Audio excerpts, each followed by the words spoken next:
ఒక చిన్న పల్లెలో రాఘవయ్య అనే ఒక వృద్ధుడు ఉండేవాడు. అతను పెద్ద ధనవంతుడు కాదు, కాని దయతో నిండిన మనసున్న మనిషి. ఊరిలో ఎవరికైనా కష్టం వస్తే ముందుగా గుర్తుకు వచ్చేది రాఘవయ్యే. ఒక వర్షపు సాయంత్రం ఆకలితో ఉన్న ఒక చిన్న అబ్బాయి రాఘవయ్య కొట్టు ముందు నిలబడి లోపల ఉన్న ఆహారాన్ని చూస్తూ మౌనంగా నిలిచిపోయాడు. ఆ అబ్బాయి కళ్లలోని ఆకలిని గమనించిన రాఘవయ్య ఏమీ అడగకుండానే కడుపు నిండా అన్నం పెట్టాడు. కొంచెం డబ్బు కూడా చేతిలో పెట్టాడు. నాకు తిరిగి ఏమీ ఇవ్వక్రర్లేదు బాబూ, నువ్వు పెద్దవాడయ్యాక ఇంకొకరికి ఇలాగే సహాయం చెయ్యి. కాలం గడిచింది, ఏళ్లు గడిచాయి. ఇప్పుడు రాఘవయ్యే బలహీనుడయ్యాడు.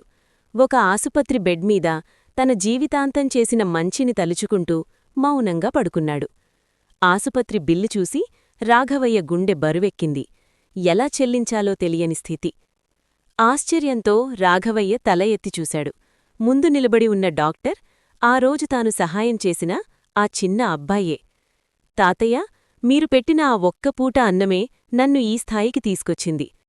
మీరు చేసిన చిన్న సహాయం కూడా ఎప్పుడూ వృథా కాదు. అది ఏదో ఒక రూపంలో మీ దగ్గరకే తిరిగి వస్తుంది.